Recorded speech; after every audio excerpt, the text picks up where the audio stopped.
Hey guys, check out our sale over at Fantasy Sabers, where for the entirety of April with every order, we're giving away a free mystery saber. We offer the best NeoPixel sabers on the market. There's never been a better time to grab one for yourself and fulfill your Star Wars dreams. What if Anakin never turned but Padme still died? Let's start the story when Palpatine reveals himself as Darth Sidious to Anakin, which left Anakin severely conflicted. Should he join Palpatine to save Padme, or should he remain faithful in the Jedi and do what's right for the galaxy? He decides to travel back to the Jedi Temple Hangar Bay to tell Mace Windu the dark truth he's just learned. Windu couldn't believe it, but commands Anakin to remain in the council chambers. And the main difference in this timeline is that Anakin will stay in the council chambers and won't leave to go to Palpatine's office. Anakin battles with the dragon inside of him and determines that he'll leave Palpatine's fate up to the Force. But meanwhile, Mace Windu overwhelmed Palpatine in their fight and successfully kills Darth Sidious and defeats the Sith. Windu returned to the council chambers and held a council meeting, declaring to everyone that the Sith Lord, Darth Sidious, aka Palpatine, had been defeated. The council couldn't believe it, but they couldn't ignore the 3 seats that were empty, as Windu explained the events that had transpired. But he turns to Anakin, declaring that the Sith could not have been defeated without Anakin and his due diligence, and with this, he believes he has earned the rank of Jedi Master. No one disagrees, and Anakin stands and is knighted as the Master of the Order. But they move on in their discussion, knowing that the actions of killing Palpatine will have consequences. However, this is where the story takes a turn. With Palpatine's death, Anakin is still fearful over his nightmares, and now he has no way to save Padme. He goes to the Jedi Archives restricted section, where he searches all of the available holocrons, scrolls, and text for the power to save someone from death. Every ancient healing technique, but no such power existed. This left Anakin in a state of panic, and he now resorts to his final option. He calls Ahsoka and Obi-Wan to his home, and reveals to them the truth about everything. His marriage to Padme, their child on the way, as well as his nightmares of her dying in childbirth. Ultimately, they both admit they knew about his relationship, but his nightmares are troubling. Obi-Wan tells Anakin that they should consult the council, but Anakin says he cannot do this, since Obi-Wan knows they will not help him, but rather scold him for breaking the Jedi Code. Ahsoka comforts Anakin and tells him that no matter what, the both of them will assist Padme when the day comes to give birth to their child. That day was not far away, as Padme's water broke and she was rushed to hospital. Anakin, Obi-Wan, and Ahsoka go there immediately, and everything goes smooth at the beginning. Luke comes out first, followed by Leia, but now everything seems to go wrong. Padme's vital signs started dropping as the medical droids rush in and surround her. Anakin, Obi-Wan, and Ahsoka start panicking as they all reach out with the Force to try and deduce what's happening, but the Force has gone silent to them. Her vital signs continue dropping, and it's getting dangerous now. Padme calls out to Anakin to help her, but tells his wife to hold on, that he will save her, but deep down he knows he doesn't have a chance. They all try and heal her through the Force, but since there's no sight of injury, they can't do this. Anakin begs Padme to hold on, but she can't, and she finally passes away. It is undescribable how much pain Anakin was in at the moment. He had failed. Not only had he broken the promise to his mother years ago, he had let Padme die in his arms. He was consumed with so much pain and despair, despite Obi-Wan and Ahsoka trying to comfort him as much as possible. Anakin almost exploded. His dreams were right. He should have joined Palpatine. He should have joined the Sith. Obi-Wan and Ahsoka managed to bring Anakin away from Padme and the hospital back to his home, but he locks himself in the room, lights off, meditating through the Force, focusing on his pain and loss, looking for answers. Why did she have to die? What happened? And why couldn't he save her? Obi-Wan and Ahsoka stay in his living room for the time being with the new babies Luke and Leia. They can sense the pain he's going through, but genuinely don't know what to do. Obi-Wan suggests to Ahsoka that now they need to get help from the Jedi Council, but Ahsoka says that's the last thing Anakin needs and wants, and there's no way they will help him, but reprimand Anakin for his relationship. As they discuss this, the news of Padme's death is cast around the HoloNet and Senate. The funeral will be on the following day, back on her homeworld of Naboo. During the funeral, Anakin walked alongside Padme's family and Ahsoka, honoring the woman Padme once was. She lay there, beautiful as ever, in Anakin's eyes, with her Jaipur snippet necklace that had given her 13 years prior. And Anakin knew in this moment that he couldn't give up on her yet. After the funeral ends, Anakin met with Padme's family. They didn't know explicitly that he and Padme were married, but over the years they expected they were more than friends. But what surprised them the most is when he brings with him the twin children, Luke and Leia, their grandchildren. They couldn't believe it, and Anakin apologizes for not being able to save her. Anakin asks if they can look after the twins for a while, that he has plans for things that he needs to do. They agree, and Anakin leaves the twins with the Nibiris. He meets with Ahsoka one last time, and tells her that he needs to journey off by himself, that he has to walk the next path of his life alone to find answers, but in time he will return. Anakin begins his journey. He goes to Palpatine's private retreat on Naboo, in the mountains. Palpatine didn't visit this place very often, but Anakin knew it must hold keys to the next destination in his journey. He travels through room by room, and to any outsider, this would be just another house of a rich politician. But Anakin could sense there was something more. He goes to his office, and through the Force, could feel there was a secret room behind his bookcase. He forces it aside, and finds Palpatine's secret vault of Sith holocrons and scrolls, although this must be one of his smaller collections, and knows he must have more.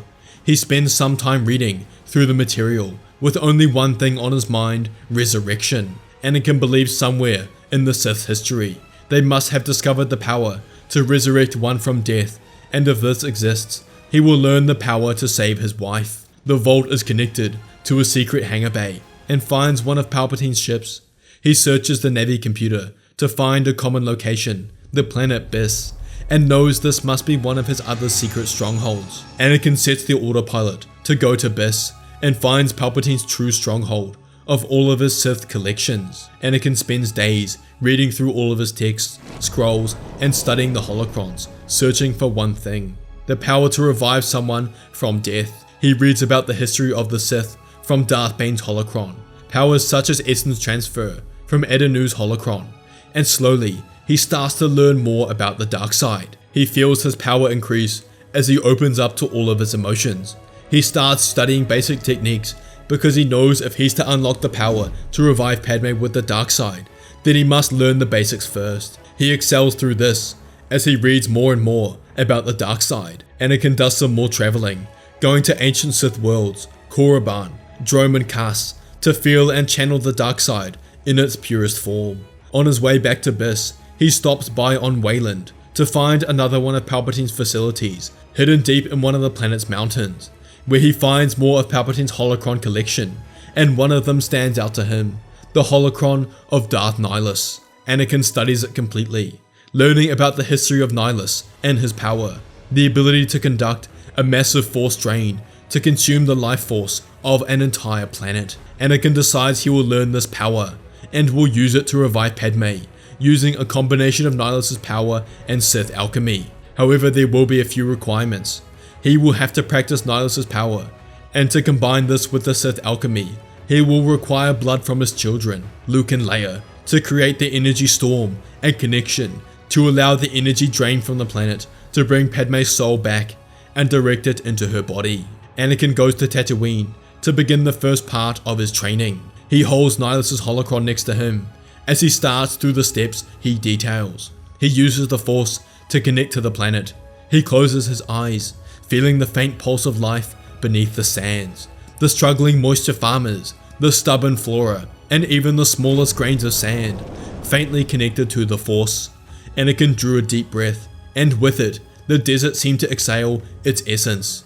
He tapped into the deepest well of his rage, betrayal, and anguish, amplifying his presence in the Force until it became a roaring storm of his emotions. The air grew heavy, simmering like heat waves, and a dark vortex began to swirl around him, pulling everything inward.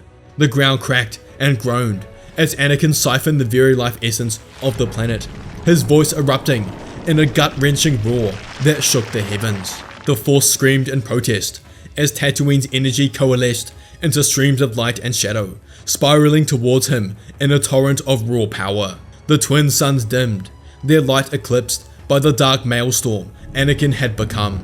The life of Tatooine, its struggles and resilience, fed his insatiable hunger.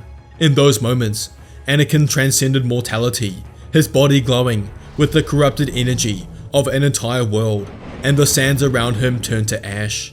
He had done it. Anakin returns to Naboo, to the Naberi family, to find his children. But as he enters their home, he sees Yoda, Windu, Obi-Wan, Ahsoka, and Plo Koon, members of the Jedi Council. Anakin's anger rises.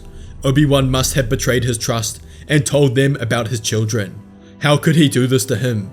And they must have come to steal them from him. And the dark side inside Anakin surges. The Jedi all sense this, and Anakin knows they won't understand why he's accepted the dark side, and will try and kill him for doing this. Anakin reaches out with his hand, crackling with dark side energy, as he sends towards them a Sith shadow bomb. As this detonated, in a blinding reaction, causing the room to go completely dark. After 2 seconds, the shadow dissipated, but the Jedi Council looked around confused. Anakin was gone, but also were the twins, Luke and Leia. Anakin goes to Padme's grave and cracks the headstone with the Force and casts it aside. He looks down upon the face of his beautiful wife. This is it. He cannot fail her now, and he will bring her back. Anakin places Luke and Leia down next to her, as Anakin starts draining the planet's life energy through the dark side and sends it channeling into his wife. He can feel her life returning as he clasps onto the midichlorians inside of her and funnels them with his power. Halfway through, the Jedi arrive, and Anakin casts up a force barrier which stops them from entering, and he continues to drain the planet. Ahsoka started screaming at Anakin that this isn't the way, that he's hurting the people of the planet, Padme's people, and that this isn't what she wanted. The Council ignite their sabers and attempted to penetrate the barrier, but they don't have enough time. Anakin yells for them to go away, and he can't stop now. Padme's almost back. 90%, 93, 96, 99, and he bursts in a little more as the drain reaches 100%. A bright light casts the scene, forcing Anakin to let down his shield as he senses life has returned inside of Padme's body. Anakin ignites his saber, knowing with his shield dropping, the Jedi will attack. Windu and Yoda rush at Anakin, but he blocks their advancements and pushes them back with the Force and puts up the barrier again. However, Ahsoka was inside of it this time. Anakin goes to look at Padme, since he senses that she's alive, but her body isn't moving. His eyes are open, and he can sense life in her, but nothing more. Ahsoka walks up next to Anakin, as she can feel the sadness that has come over him. They both look at Padme, and Anakin realizes he has revived her body, but not her soul. That after death, the soul is gone forever, and nothing can bring that back. Ahsoka comforts Anakin as he drops his shield, and only Obi-Wan comes up to his side. Kenobi turns towards the other council members and conveys his thoughts through the Force. Now isn't the time to do anything to Anakin. They must support him and deal with everything he's done later. They take Anakin and Padme back to the temple on Coruscant, as well as the children Luke and Leia. At the next council meeting, Obi-Wan convinces the council on how to approach Anakin, that they need to help cleanse the darkness from him that has consumed his soul and altered his mind. They do this over the following weeks, as Anakin accepts the cleansing. He is consumed by sorrow and loss, knowing now that there was no hope of bringing Padme back. But he also now realized the dark side had failed him just as much as the light. He was forced to accept that there was no hope of bringing Padme back to life, and after he could accept this, he could move forward with his life. It was the will of the Force to let Padme die. After this, Anakin decided to leave Coruscant and the Jedi in his past, bidding farewell to Obi-Wan and Ahsoka, but tells them that in time, he will come to visit them. He flies away with the twins, Luke and Leia, and moved to the planet Corellia for the time being, the planet where the Naberi family relocated. He thinks it's important for Luke and Leia to be raised around Padme's family, and they are very forgiving for Padme's actions on Naboo attempting to revive Padme. Anakin had come to terms with the events that had transpired, and now was ready to move forward, to raise Luke and Leia in Padme's image and strong in the Force. If you enjoyed this video, you have to watch what if Obi-Wan saved Anakin on Mustafar, and what if Obi-Wan was reborn with all of his memories. Don't forget to check out Fantasy Sabers for the best sabers on the market. Like and subscribe, and may the Force be with you.